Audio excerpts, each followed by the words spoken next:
بسم اللہ الرحمن الرحیم۔ السلام علیکم ناظرین، انداز بیان چینل کے ساتھ شہباز شفقت مرزا ایک ویڈیو کے ساتھ حاضر ہے۔ ناظرین، بنی اسرائیل کا ایک کساب اپنے پڑوسی کی کنیز پر عاشق ہو گیا۔ اتفاق سے ایک دن کنیز کو اس کے مالک نے دوسرے گاؤں کسی کام سے بھیجا۔ کساب کو موقع مل گیا اور وہ بھی اس کنیز کے پیچھے ہو لیا۔ جب وہ جنگل سے گزری تو اچانک کساب نے سامنے آ کر اسے پکڑ لیا اور اسے گناہ پر آمادہ کرنے لگا۔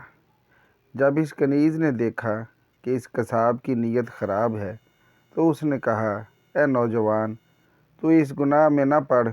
حقیقت یہ ہے کہ جتنا تو مجھ سے محبت کرتا ہے اس سے کہیں زیادہ میں تیری محبت میں گرفتار ہوں، لیکن مجھے اپنے مالک حقیقی کا خوف اس گناہ کے ارتکاب سے روک رہا ہے۔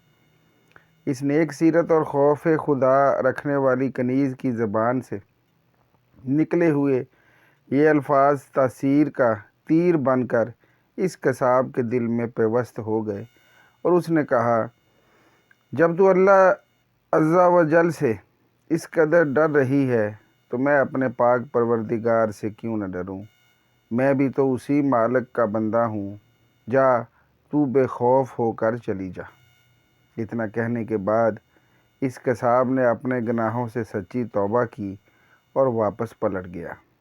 راستے میں اسے شدید پیاس محسوس ہوئی، لیکن اس ویران جنگل میں کہیں پانی کا دور دور تک کوئی نام و نشان نہ تھا۔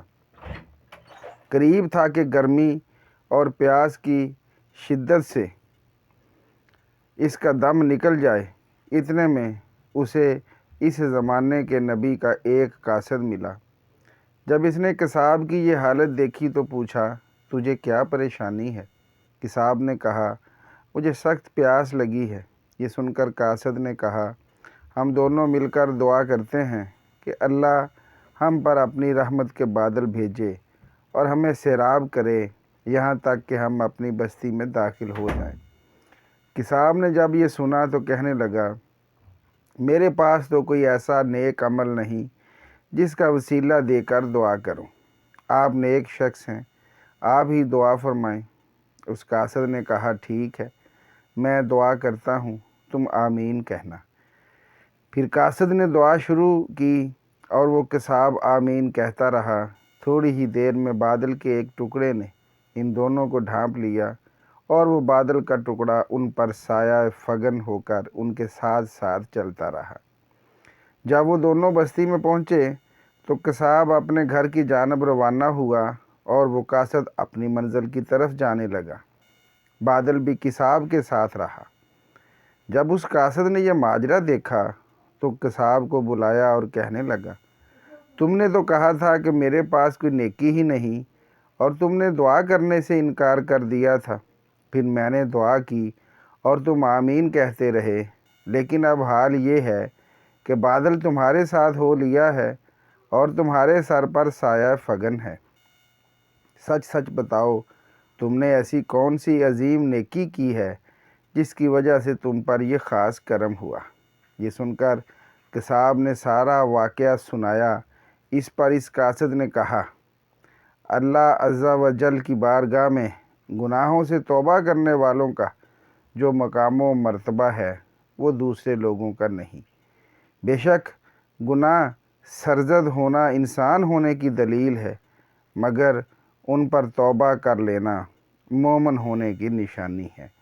تو ناظرین، یہی توبہ کرنے والوں کی شان ہے۔ اللہ تعالیٰ یہ فرماتا ہے کہ میں اپنے بندے کی توبہ کا انتظار کرتا ہوں، اور اگر بندہ گناہ کرتا ہے، توبہ کر لے، پھر گناہ کر لے، پھر توبہ کر لے، پھر گناہ کر لے، پھر توبہ کر لے، تو میں اس کی توبہ قبول کروں گا۔ اور یہی نہیں بلکہ جب وہ سچے دل سے توبہ کرے گا تو اس کے گناہوں کے بدلے نیکیاں بھی لکھ دوں گا۔ تو اللہ تعالیٰ ہمیں سچے دل سے اپنے گناہوں سے توبہ کرنے کی اور اللہ ہی کی جانب پلٹنے کی توفیق عطا فرمائے۔ آمین۔